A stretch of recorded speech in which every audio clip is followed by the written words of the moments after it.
everybody.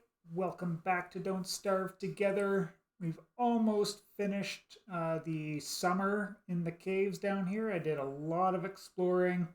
A death, of course, which I had to do a rollback to undo because I didn't have my meat effigy set up yet in the first little exploration. But now that I have that, I've got a little bit of insurance, but it's gonna be, I'll have to be close by here to get back there in 2 minutes to be able to use it. So that is what it is. But yeah, we'll do a little bit of a caves and ruins tutorial here for the new player. Being down in the caves, generally there are areas that will be lit up during the daytime, and you will be able to see the day clock up in the corner there. But most of the places in the caves aren't open to the sky, and then we don't get the benefit of having the day clock there. See how it's all gone dark again, and now that we're into an area where we can have the passive daylight because it's daytime on the surface, we can see the clock there. So that's just one thing to look out for.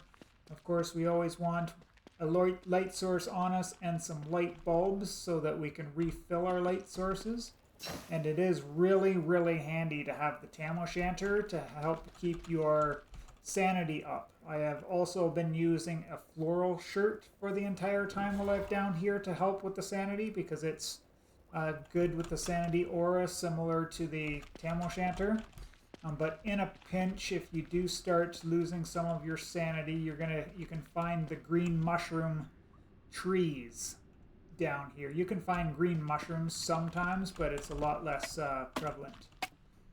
There are going to be periodic cave-ins that this is a summer only cave-in here, but cave-ins where rocks and possibly gems, maybe bunnies, maybe moleworms will all fall from the sky. And then because we're in summer, we do get antlion attacks, which is what this cave-in here is about. So the differences are for the regular cave-ins, we'll see the ground will start shaking. You'll say something about, oh, that can't be good. Well, Wilson says that. All the different characters have different voice lines. And then, you'll get little rocks falling, and they'll make shadows on the ground. You don't want to be standing in that shadow when the rock falls, because you'll take damage if you get hit by it.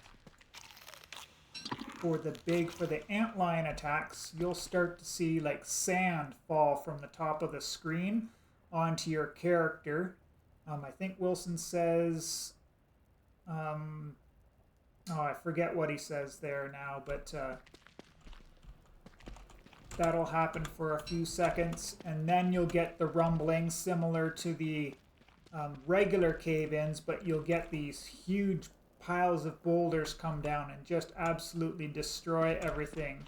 So if you're in and around your base, you're definitely going to want to watch out for that. But otherwise, this is a great source of getting stone while you're down here, because you can break all these boulders and get them back.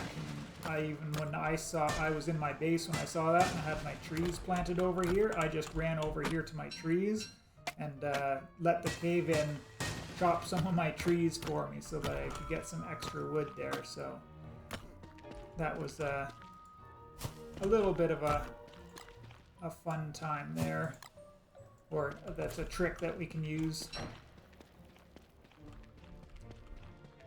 I did set up my base here in this portion, whereas the plugged sinkhole that is close by my base in the deciduous forest actually leads to here, which at this point now I think there are 2 spider queens in this area, and all of these bunnymen. And I tried getting the bunnymen to fight the spider queens, but there are just too many spiders. Tier 3 dens, 2 spider queens running around. They just never managed to get that in there. But these are the bunnyman hutches that I was talking about in the last episode. You can bribe the bunnymen to work with you by using carrots on them. And there are carrots planted in these little grass tufts here and in general all around there. So you do have access to a few carrots at a time, but they quickly run out without setting up a farm for them.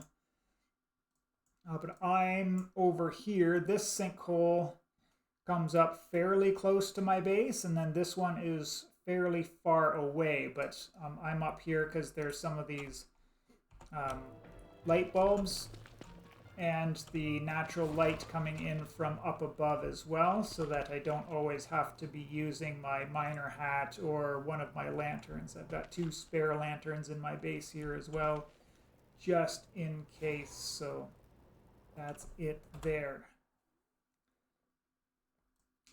You'll have a lot, you can see a lot of the basic resources are here. There are trees, there are grass tufts, there are saplings for sticks, there are carrots in the ground, there are sometimes berry bushes, although I think my world just doesn't have a lot of berry bushes down here. We talked about the bunny hutches. There is this big tentacle thing here. We'll go take a quick look at that. But those are the wormholes in the caves. However, to be able to use those wormholes, this is one of the light cave-ins, so we're going to get lots of little rocks and gems and such falling. Most of them that fall will break, but sometimes some of them stay behind. We saw a blue gem there a second ago. You just have to watch for the shadows and not stand underneath the shadows when the rocks do finally hit the ground. And sometimes you get some free resources that way as well. Where is this big guy? Next one. I guess I could zoom in there, but...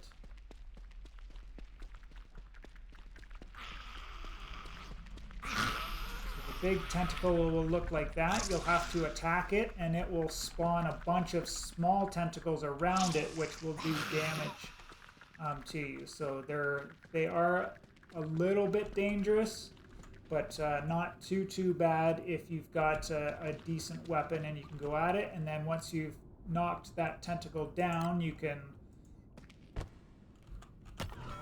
go through the wormhole. And the only thing about it is that big tentacle will regrow after a period of time. So once you've killed it once, it's not like you have access to that wormhole all the time after that. You'll have to kill it pretty much every time you want to use it. At least I believe that's how it works. I haven't even done it once yet, but from watching other people play, I'm pretty sure that's what I saw there.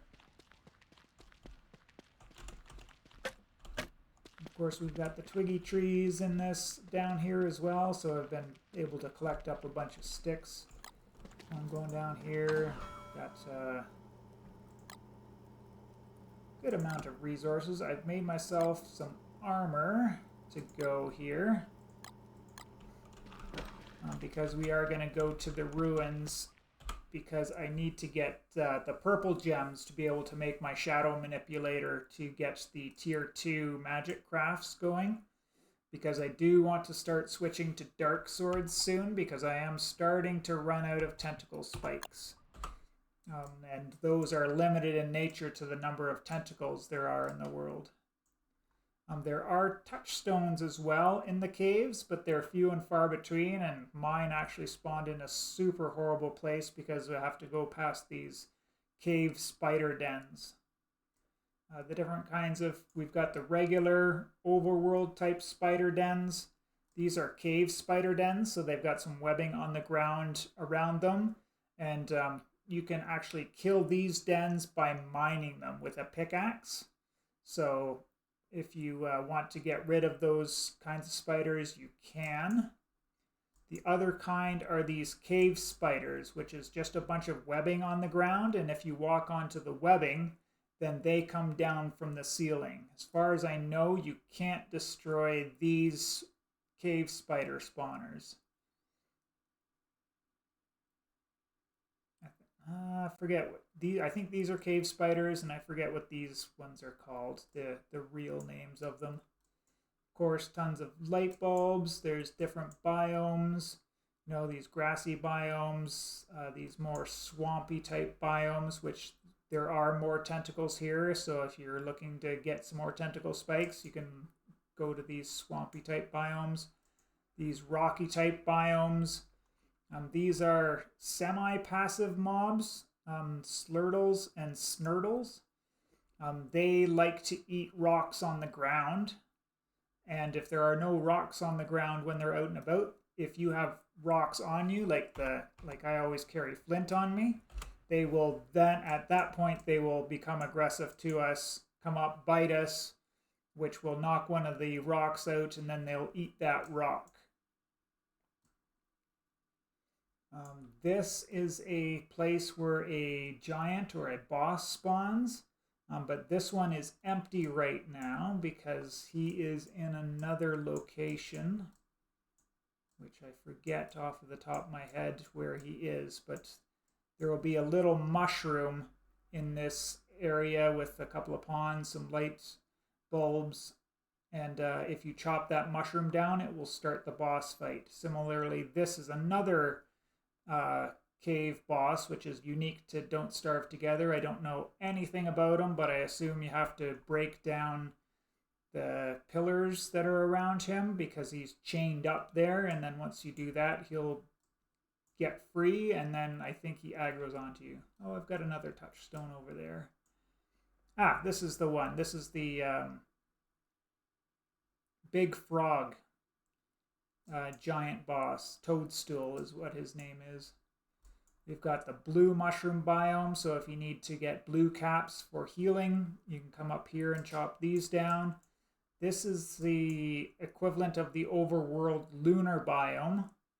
I don't know anything about it other than I tried chopping one of these trees and I got attacked by a whole bunch of little floaty mushroom spore things. I don't know what that was about, but I quickly stopped that and then came back around here.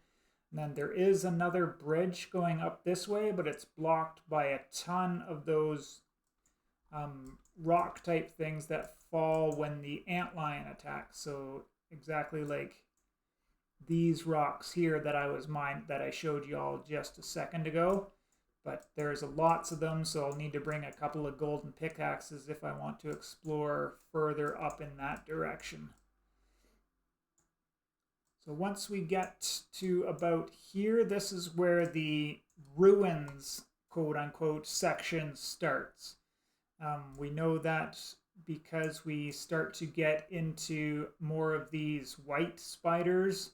There are these monkey spawners, the spelunmonkeys, which are passive during 3 of the phases. There are 4 phases in the ruins section, which cause different things. Like you can have some of the shadow monsters spawning from cracks in the ground. So there will be a crack in the ground with some red light coming up with it. In certain phases, it will spawn either the creeping horrors or the terror beaks. The terror beaks are quite dangerous. Then during the high activity in there, the spelunmonkeys turn into shadow monkeys, which are aggressive towards you, and they will follow you to the ends of the earth. They do not, well, they do de-aggro from you, but you can't get outside of their aggro range before they reacquire you as a target. So they literally follow you forever unless you've got some extra speed, which I don't have at the moment.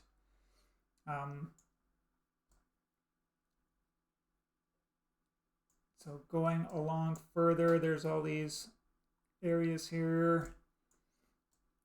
And then here's where we get into like the nitty-gritty of the ruins. So there are these statues which have randomly colored gems, and we can start getting some of the, well, in Don't Starve, it's the end game items there, but in Don't Starve Together, these are more of mid-game items. So getting the colored gems like the yellow gems, the green gems, and the orange gems, as well as things called thulecite and thulecite fragments, which I did manage to pick up a couple off the ground. So there's this thulecite and thulecite fragments, which you can craft into the thulecite. And I did get one yellow gem, which I found lying on the ground, and I got a fire staff out of one of the chests that are in the maze section of the ruins. So let's go down and we'll take a look at the beginning of the maze. That I got it out of that little chest there. So these chests can have some of the mid-game items that I was talking about there. So I got a lowly fire staff, so that's a basic magical weapon, but you can get better staffs or armor pieces, thulecite armor, and so on from those chests as well. But just to note that opening those chests can curse you as well. So you can get things like these white spiders will come down. You could get, it rots all of your food by 50%. There's a number of different curses that can happen to you when opening these chests. So take that for what it will. You can half all of the durability on your armor. There's a number of different things. But at the end of this is sort of like a maze type structure in here. And at the center of the maze somewhere, could be here, could be here, could be here, not entirely sure until you explore it, is where we'll find the Ancient Guardian, which is a it's the end boss in regular Don't Starve, but it is just a mid-game boss in Don't Starve Together here. But it's a fairly straightforward fight if you have the walking cane or a little bit of extra speed. But the big thing that I want to go for in these sections here is we have some of the clockwork monsters. So there are the rooks, which are the very first clockwork I killed in episode 1 of the Let's Play there, the beginner's walkthrough. There are the bishops, which are the ones that I need to kill, and then there are the knights. Knights are the weakest ones that I killed in episode 1. The bishops are the mid-tier, but they've got a ranged attack, which is really hard to dodge, but they drop the purple gems, which we need to get the shadow manipulator up and going. And then the rooks are the ones, I've got a couple of them spawn on the top, but they have the big charge attack, and they're pretty beefy. So those ones are mediocre dangerous, but they're fairly easy to dodge, especially with a walking cane. But we'll go over those mechanics when we get down there. I'm gonna travel down that way now and try and illustrate some of that for y'all. What else do we want to talk about down in the caves here?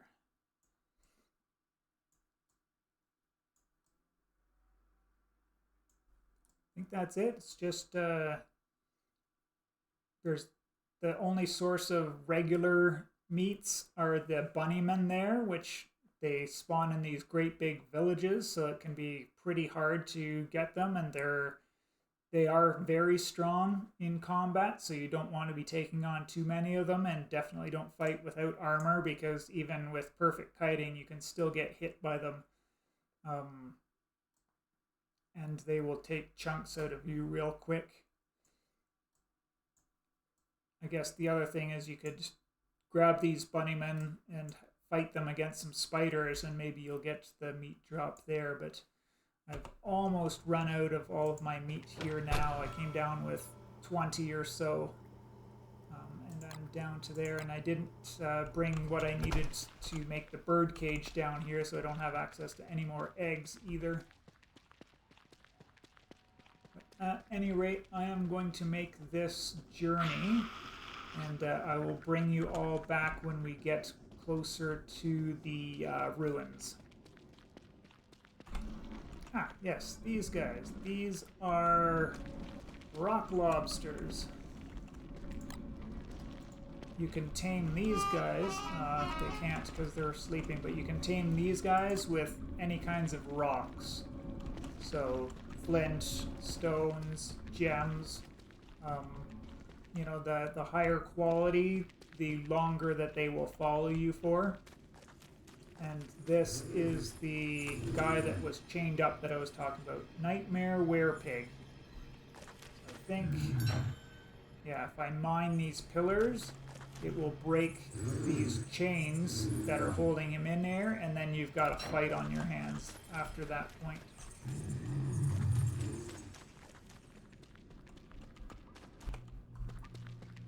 These are bat caves, so basilisks will spawn out of there. They're a little bit annoying, but you can just walk away from them. Not a huge deal at all with those guys. And well, I did make a wrong turn.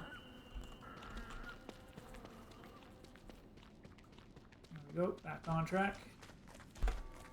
Alright, I think I've got a calm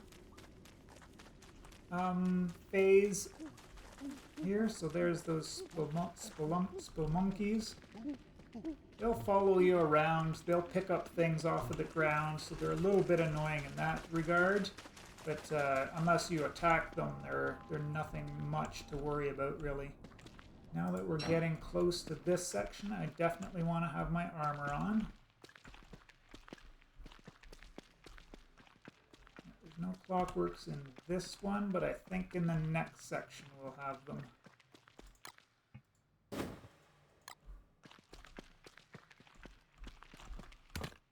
Fuel sight on the ground. There's also these. They're like in the middle of something. I don't know how this works. There must be a way to collect them out of that hole, though. There's one of the rooks. As long as you stay dodgy, then they're not too big of a deal. This is the bishop. This is the best way to take care of those is just tank them.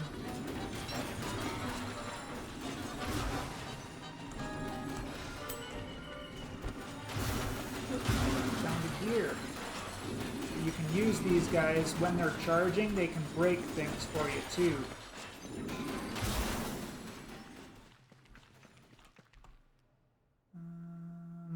What do I want to get rid of? Get rid of that for now.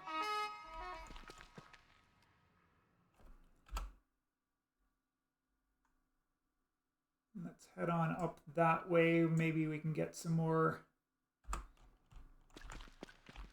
bishops so we can get some more purple gems.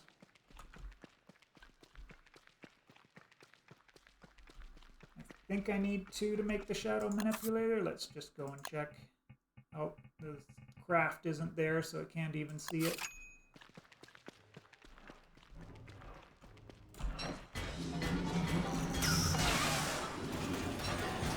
There we go.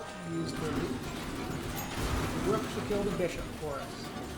These are those statues I was talking about, and they've usually got those colored gems in them as well. Oh, I got nailed. Alright, I got an orange gem from that one. Let's see if we can see.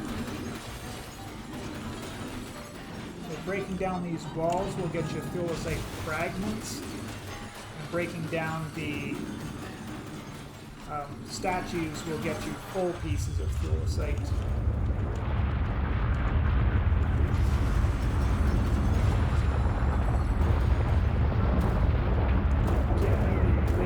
This is going on. I don't want to have too many things to be concentrating on.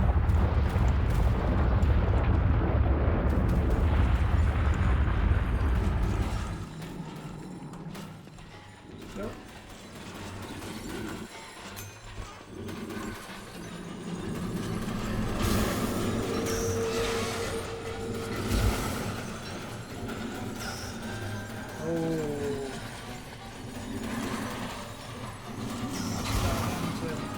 Bishop for me.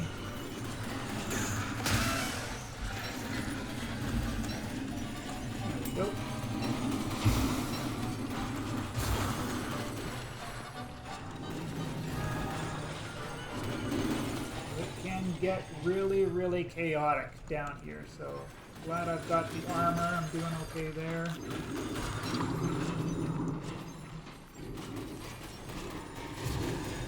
Broken clockworks can be fixed. Ah, there we go. There's a pseudoscience station. I don't want them breaking that, so I'm going to de-aggro all of them now.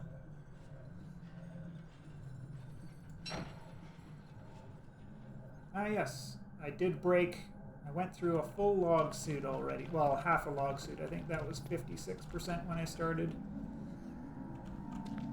But when we're at the pseudoscience station, we'll get some extra crafts. So over here in the pseudoscience tab, we can see, so similar to the science machines and the magic machines, pseudoscience has a couple of different levels for crafts as well. So at the broken down one, we can make a few things. And if we restore this, which takes 5 or 6 pieces of thulecite, then you'll get access to more crafts after that as well. But I don't have the resources on me to do it, but we can take a look at some of them. So 2 thulecite, 3 nightmare fuel, and a yellow gem. We can make this thing called a magiluminescence. There's a construction amulet, the Starcaller staff, a deconstruction staff. These are some of the best. Well, the green ones are really, really good because you can, with the construction amulet, it halves the cost for making things. And with using a deconstruction staff will give you back all of the resources used to make something, rather than just half, which you typically get when you use a hammer to break something down. Premier Gardener hat. Ah, if we had a Gardener hat, I guess we can get an upgraded one. I've seen them in one of my other playthroughs. I don't know exactly what it's for, but I imagine it's for farming, which I did not touch on at all. Ruins turf blueprints. Okay. Just take some papyrus to make those. And then, yeah, 6 thulecite fragments will make us a regular piece of thulecite. And then we can make thulecite walls like we saw in some of the decoration in some of the areas there. And again, we can break down these statues just by mining them if we want. I got a green gem too. Neat.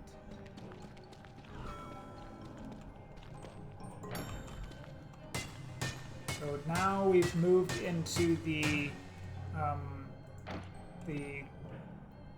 nightmare cycle. That's what it's called. So nightmare cycle is starting to ramp up. So I think I want to get out of here pretty quickly.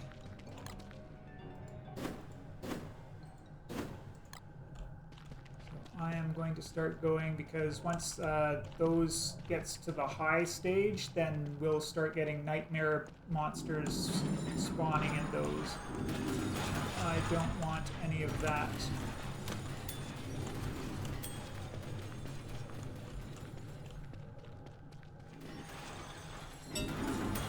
Ah! Didn't have my armor on, so that hurt quite a bit. Let's put my armor on.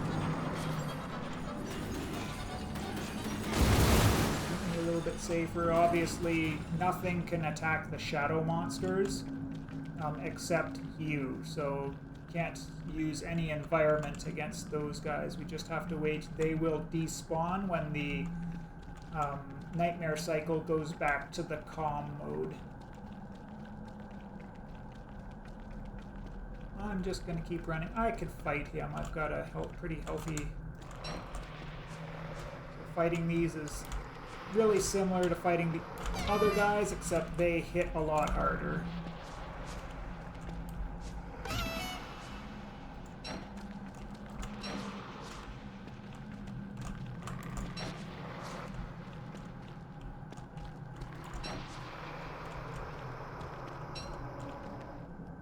Nightmare fuel. Oh, and now we've got the ceiling is destabilizing. Oh, the big the nightmare monkey got me. Now I'm starting to get hurt a lot, and I went right through the middle of this section, which is super horrible. If I'd gone through the edge, I wouldn't have 400 of these guys on me, but in regular Don't Starve, these guys have ended my runs more times than I care to really speak about, but once the nightmare cycle goes back to calm, then they will revert back to the regular school monkeys, which we can then get rid of.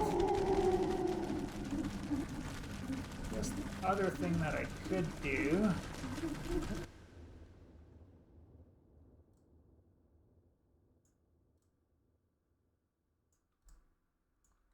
I think the closest surface exit I have is here, so I could make a run for one of these exits, go up to the surface, and then come back down somewhere else, and then not have to deal with them. I think that's probably the best method for getting rid of those, other than just running around in circles and waiting for the nightmare cycle to change again. We want to go left up where the toadstool guy is, so we'll be able to take a look at that when we get there, but I'll put it on a pause while I run for my life here. I'm just enough faster than them that I did manage to shake quite a few of them. Oh, there's still 3 of them on me. 4. That's really bad news. It'll tear through my armor. This is what the toadstool mushroom looks like. You just need to chop that down if you want to fight that boss.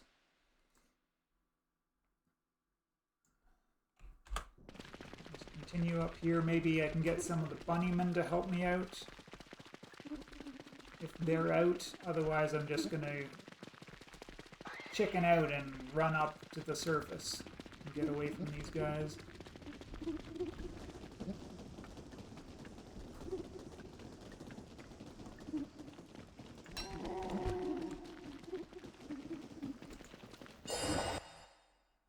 Just about to attack me there, too.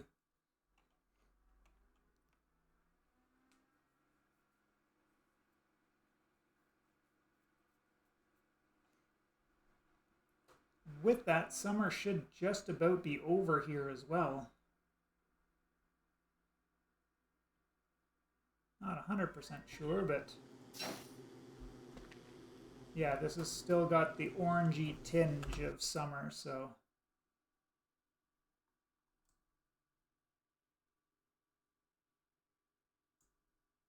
I think if I go back down this one, that's the one that's close by here. I'll go check it out, and we'll be able to uncover this little section here as well.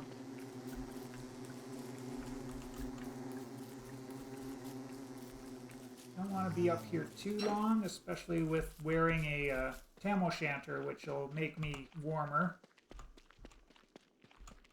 in summertime, so I could start overheating here really quickly.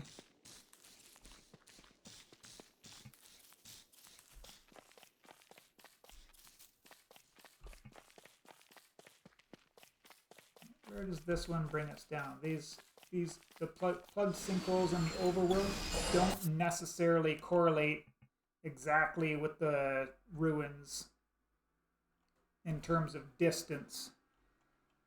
So just something to note there. So I might not be coming back down exactly where I want, but we'll see when we get back down there. Oh yes, we did. Oh, this was the other one I escaped. A bunch of monkeys coming after me down here. Alright, well the nightmare cycle has changed, so it is safe to go back down the other one that I was at. Or wait.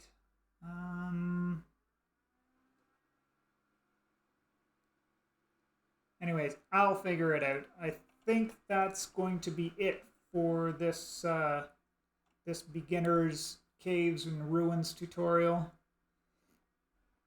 I've probably forgotten to talk about something, but you can all let me know in the comments if there was something that I forgot to important that I forgot to touch base on. and we'll wrap this one up here. So I do appreciate you all for checking out the episode, and we will see you in the next one.